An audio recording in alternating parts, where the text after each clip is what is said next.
nagbulgar sa kanya na siya yung mastermind, security chief links atong ang Gretchen Barreto to missing sa Bungero abductions. Star witness, whistleblower po, chief security. Ino-offeran daw siyang 300 million.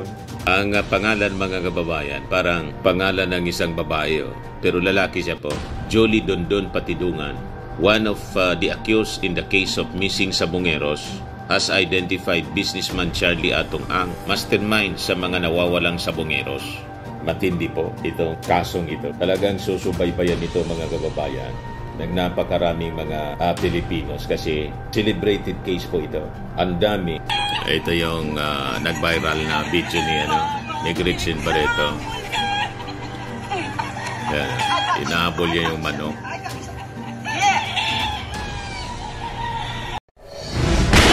Nagpapagang mga balita at pagtalakay sa mga isyu na lipunan. Bulsa! Opinyon, banat at paglalantad sa katotohanan. Bulsa! What you see is what you get. You decide. Sila po mga manoy, mga manay, kumusta po kayo? Matindi yung mga pasabog na balita ngayon, mga kababayan. Si Charlie Atong Ang, yung negosyante, kasi Gretchen Barreto, direkta na po na pinangalanan na sangkot sa missing sa Bungeros. Ngayon, pumalag si Atong Ang, mga kababayan. Magpa-file daw siya ng kaso, cyber libel, doon sa alias Totoy. So yan ang pag-usapan natin mga kababayan ngayon. Ibigay ko muna sa inyo yung istorya. Kape muna tayo. Ay, hindi kape. Di pala. Paragisti. Ako pala po si Dante Maravillas at nandito tayo mga kababayan sa ating podcast Life with Dante N, kung saan pinag-uusapan natin ang mga buhay-buhay na mga known personalities at saka ng mga ordinaryong tao. Basta't may mapupulot po tayong aral. Yan ang objective ng podcast natin. So that pag ang nakita natin na mali yung nangyari, di siyempre di na natin gagawin. Ganon. Pag tama, di kopyay natin yung mga magagandang ginagawa, mga magagandang kwento sa buhay. Di ba? So kung hindi pa po kayo naka-subscribe dito sa ating bagong channel, click subscribe po ninyo. Life with Dante N. At pakishare na rin po ninyo sa inyong mga kakilala, mga kaibigan. Okay po? Diyan sabi dito, mismo pala yun na chief security ni Atong Ang, yung nagbulgar sa kanya na siya yung mastermind, security chief links Atong Ang Gretchen Barreto to missing sa Bungero abductions. Yan po yung report ng GMA News. Exclusive, Jolie Dondon Patidungan, one of the accused in the case of missing sa Bungeros, has identified businessman Charlie Atong Ang as the mastermind sa pangkikidnap abductions ng mga missing sa Bungeros. He also linked actress Gretchen Barreto to the crimes. Nakakapanindig balahibo, mga kababayan, yung kwento. So sabit, pati si Gretchen Barreto, una sa mga lumabas na kwento, naka-blind item pa sila. Pero ngayon talagang pinangalanan na. So ito mga kababayan yung sinasabi ni DOJ Secretary Boying Rimulya na makikipag-usap siya kay Supreme Court Chief Justice Alexander Gismondo kasi base sa sinabi nitong star witness po, magiging star witness na po ito, whistleblower po.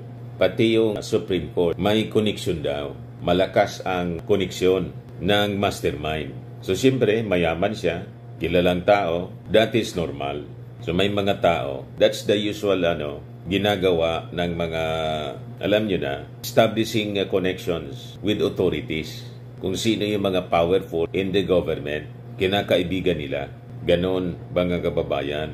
Kaya pala sabi ni DOJ Secretary, hindi ako makikipag-usap kahit kanino sa kasong ito. Referring to kung sino yung sangkot dito, hindi siya makikipag-usap. Yan ang ibig sabihin niya. Kasi siyempre, baka may mga gustong mag-impluensya, may utusan siguro, yung mastermind, para manahimik mga kababayan si Boying Rimulya in exchange sa kung anong bagay. Yun ang gustong ipahiwatig po ni Boying Rimulya na never niyang paintulutan na may mag-impluensyang kung sino para lang mamikit mata sa issue ng mga missing sa Bungeros. Sa kwento kasi po nito, star witness, whistleblower po, chief security, ino-offeran daw siyang 300 million Ang pangalan, mga kababayan, parang pangalan ng isang babae, pero lalaki siya po. Jolie Dondon Patidungan, one of the accused in the case of missing Sabongeros, has identified businessman Charlie Atong Ang as the mastermind behind the abductions.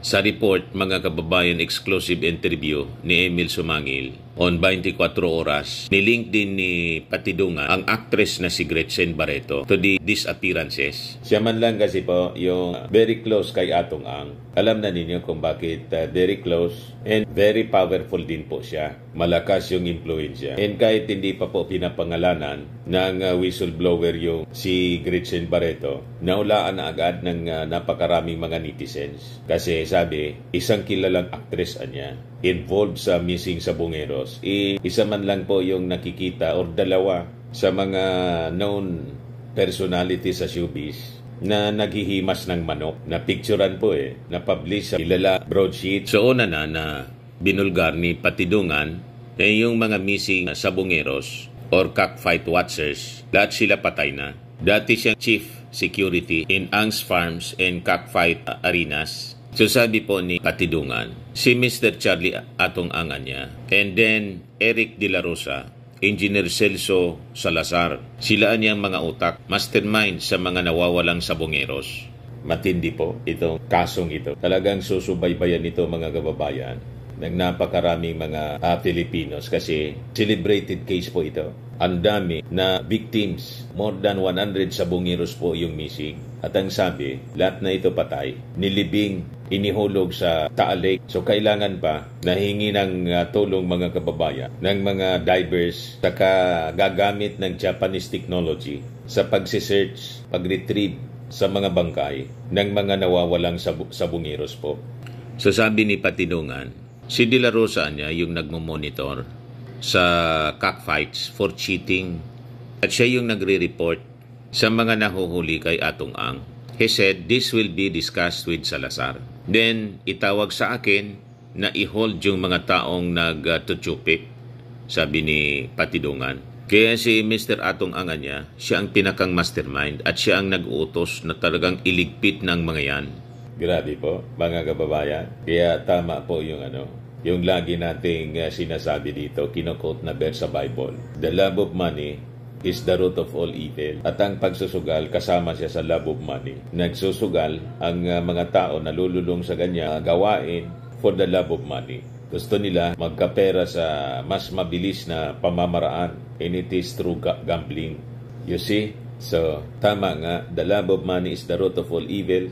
Dahil po sa mga grabing pagnanasa sa pera, nakagawa ng krimen. Nakita ninyo? Yan ang lesson dito sa kwentong ito. Kaya pinag-uusapan natin dito sa Life with Dan TM para magsilbing aral po sa ating mga kababayan. Walang idudulot na mabuti ang ganyang mga gawain po. So sabi dito, Patidungan reiterated that policemen were allegedly ordered to deal with the cockfighters who are said to be cheating. Kaya may mga sangkot na polis. Sila yung inuutos-utusan lang. Yun ang nakakalungkot. Ngayon, itong si Patidungan, under protective custody na ni General Torre. Kaya nang ma-interview itong si Patidungan, lumakas yung loob niya na magsalita ng kanyang mga nalalaman. Kasi siyempre, very powerful yung negosyante na si Atong Ang. So pagbubulgar po ni Patidungan na itong si Gretchen Barreto, completely aware sa mga naganap. Sabi niya, 100% po na may kinalaman siya, gawa na lagi silang magkasama ni Mr. Atong Ang. Ang panawagan ko lang, makipagtulungan na lang siya sa akin. Ayan si Gretchen Barreto, laging ang kasama ni Atong Ang. Hinawakan ang manok na pula ni Atong Ang. Ito yung nag-viral na video ni Gretchen Barreto. Ayan, inahabol niya yung manok. So ito po si Patidungan, isa siya sa 6 na accused in the abduction of the cockfight enthusiast who were reported missing mula 2021 hanggang 2022. Inimbestigahan na ito, pati sa Senado, nag-imbestiga siya, Senator Bato de la Rosa. Ngayon, nag-away pa kasi Gretchen Barreto. Sabi ni Gretchen Barreto, nagtatalpakaman niya. At dito po sa mga lumabas na balita, ang sabi, may sangkot na isang senador. at sa kadalawang congressman. Hindi natin alam kung sino ang sinasabing senador. Hintayin na lang natin na pangalanan. Pero siguro naman po, may idea na kayo kung sino ang possible na sangkot. Ngayon, nang tanungin po siya, why it took several years for him to speak up on the matter. Sabi ni Patidongan, naniniwalaan niya ako that ang kinat-bribe Philippine National Police Chief General Nicolas Torre III. Yan pala po ang nagpalakas ng loob niya nang maupo as PNP Chief si General Torre. Kasi sa paniwala niya, hindi kaya ang suhulan. Lumutang ako dahil alam ko ang pinagkakatiwalaan kong tao ng ating PNP Chief na si General Torre. Alam kong hindi siya kayang bayaran ng pera yan. Further, he affirmed that he has nothing to do with the abductions. Sa totoo lang, wala akong kinalaman. Isa lang akong utusan niya na bilang farm manager. Ngayon, separate report mga kababayan, nag-react na si Atong Ang. Nagbanta, nakakasuhan niya itong si Patidongan. Ngayong araw siya magpa-file, Thursday, before the office of the prosecutor sa Mandaluyong. Pero sabi ni Patidongan, hindi niya ako nag-aalala. I'm not worried about it. He also denied receiving any money from the businessman in exchange for recantation of his statements. Paraan niyang kinasuhan niya na rin yung sarili niya. Siya naman yung nag-utos ng lahat. Katulad ng sinabi niya na nag-extortion daw ako ng 300 million. Paraan niya alam ng lahat, hindi ko kayang tanggapin ang pera niya. Ito po yung report ni Emil Sumangil ng GMA News, 24 oras. Nandyan sa affidavit ko yan. Yan si alias Mr. Totoy. Charlie Atong Ang. Si Dondon Patidongan. Celso Salazar. Sila ang mastermind sa nawawalang mga sabungero. Sila ang utak ng lahat. Si Mr.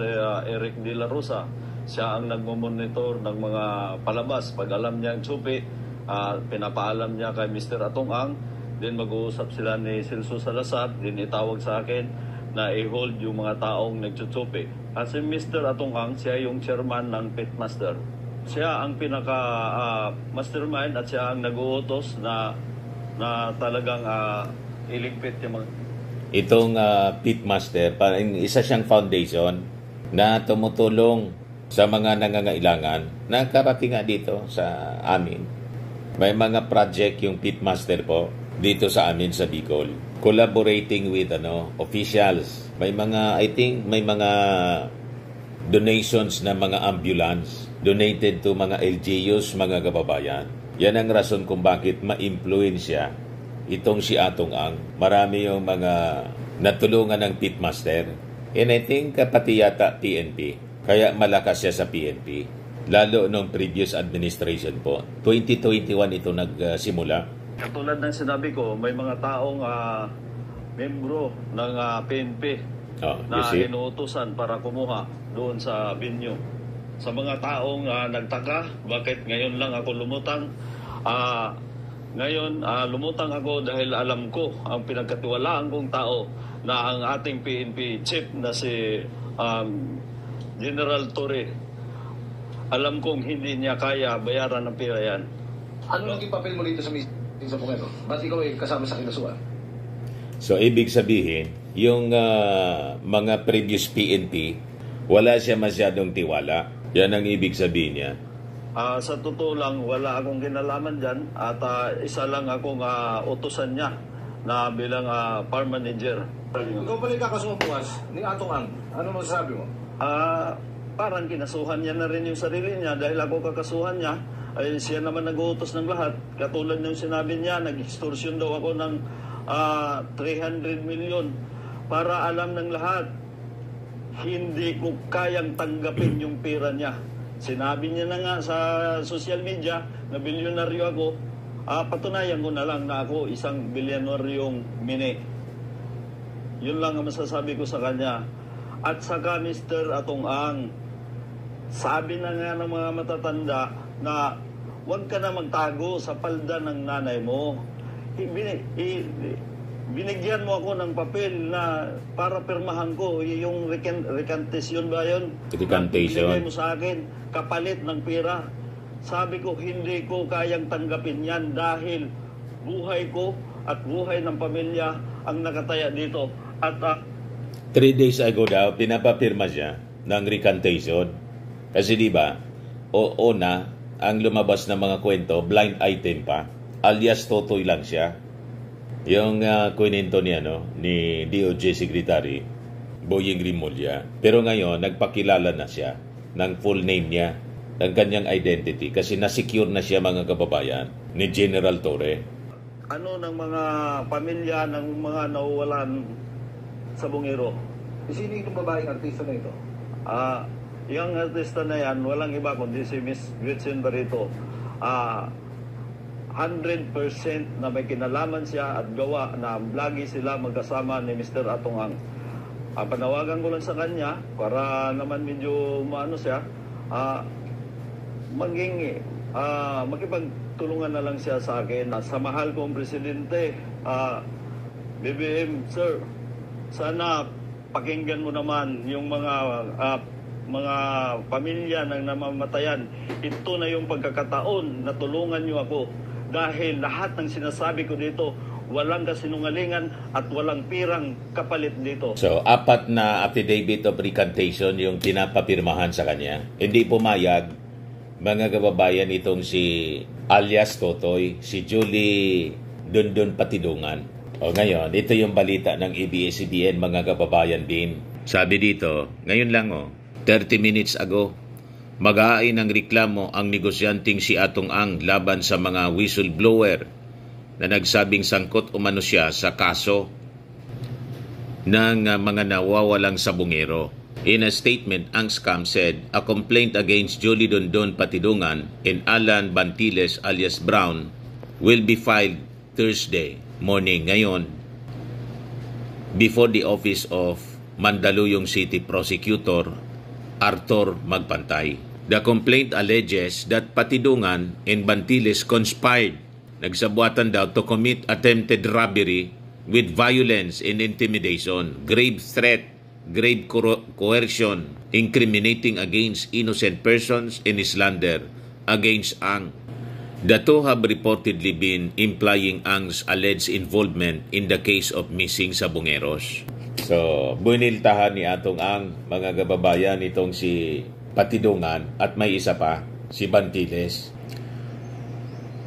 Sabi ng kampo ni Atong Ang, this has tarnished niya his dignity and reputation, causing anxiety and stress to his family. Ako, tingin ko po, mga kababayan, this is another Pastor Kibuloy and Tebes case. Yan ang kahihinat na nito, mga kababayan. Nakita ninyo si Pacquiao saka si Tebes nakulong.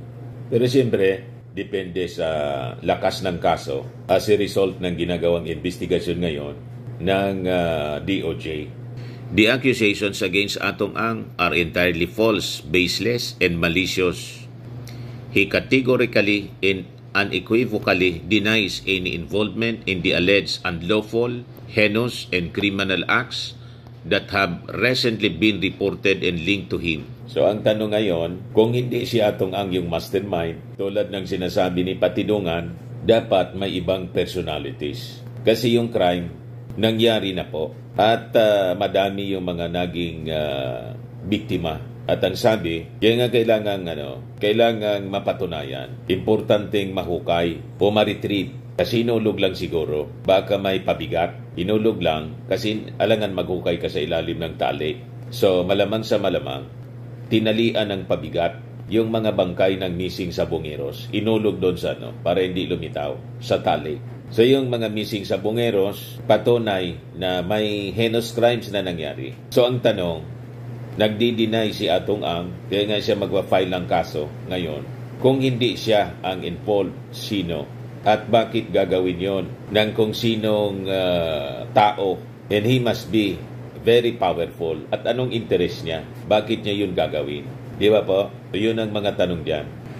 Ang's camp likewise appeals to the public and the media to respectfully urge everyone to refrain from spreading misinformation o drawing conclusions without evidence. So tayo naman, dati akong nasa mainstream media, wala tayong conclusion dito. Nagkikwento tayo based sa mga official reports ng mga authorities and from the mainstream media mismo na mula din sa bibig ng testigo. So, ganun po. Kasi alam naman po natin bilang isang media personality for many years. Pag hindi pa po napatunayan after trial sa korte, the accused is presumed innocent until proven guilty beyond reasonable doubt. So, ganun tayo. Malinaw yun sa atin. So, ngayon, sa mga lumalabas na kwento, ini-implicate si Atong Ang saka si Gretchen Barreto. They are just suspects. So, tingnan na lang natin ang progress ng investigation po ng ating mga authorities. Kung malakas ang ebidensya. Pag hindi, siyempre, di madidismiss yung kaso.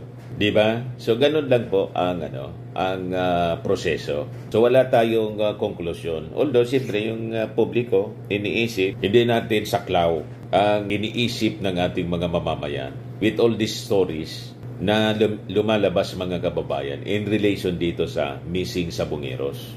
So, sabi dito, the Philippine National Police Internal Affairs Service earlier said cannot move forward with a substantial administrative investigation anya into the missing Sabongeros case without a sworn affidavit from the key witness who claims that around 20 police officers were involved. So, kung halimbawa totoo ito na may mga involved na mga police officers, malamang nasa payroll. That is the usual thing na nangyayari. Kahit sa iba pang illegal gambling activities. Ito, legal yung operation. Kaya ngayon, tinanggal na yata. Pero that's the usual. Pati sa droga po. Basta't mga illegal operations, gambling, illegal gambling, weteng, sabong, masyaw, pati yung mga illegal fishing. Laging pag nangyayari po yung mga ganyan, boilo yung operasyon. Ang ibig sabihin yan, may pagkukonsente yung mga authorities. Lalo na yung police. Ibig sabihin, may proteksyon galing po sa police. Pero hindi naman po lahat ng police, ganun yung gawain. May mga police kasi pong utak sindikato. Gusto rin na yumaman ng mabilis. Ang nangyayari kasi niyan, pag may posisyon yung police, parang yung napapanood natin sa pelikula po, may lumalapit, kinakausap ng mga tao, ng sindikato, tapos, may monthly siya. Weekly nga, mga kababayan, most of the time, weekly yung payola. So, hintayin na lang natin mga kababayan, sino ba ito na mga involved na police? Malamang may general po. General, colonel, captain, major. Tapos, yung mga sa mabababang posisyon, sila yung inuutos-utosan lang. The suspect identified only as alias Totoy, ngayon po, kilala na one of the 6 security guards at the Manila Arena who now wants to turn state witness, admitted that these Sabongeros are dead and were allegedly strangled with wire before being dumped in the lake. So yung bangkay, hindi po lumitaw. Siguradong may pabigat yun sa katawan. Tinalian ng bato bilang pabigat para hindi siya lumitaw. So sabi dito, an actress, police officer, alam na natin yung actress, former vice mayor allegedly involved. So sabi ni Totoy, yes, police colonel yan at yung mga police na miyembro niya kasama yung dating vice mayor. Yun yung pinagsasakyan nila ng mga Sabongero. He also tagged another government official, an ex-judge who allegedly helped fix legal cases abroad for Ang. Yung ex-judge niya na hindi ko muna pangalanan, siya ang tagalakad ng mga judges, mga piskal. Siya taga-ayos, dinadala niya sa ibang bansa para maabsuelto lang ang mga kaso nito ni Mr. Atong Ang dito sa mga missing Sabongero. Kaya yan sinabi ni DOJ Secretary, kakausapin niya daw si Chief Justice Alexander Gismondo sa isyung ito kasi pati yung judiciary napasok. So ito yung mga reactions ng mga tao, mga netizens, money versus justice. But now, money can buy justice. Sabi ni Jake Cedeño, ayun lang yung dahilan kaya lumutang at hindi dahil sa di kayang bayaran si Hepe Torre. Kung kayang pasunurin para lang sa pangarap na pagiging Chief PNP, ay kaya ding tapalan ng salapi.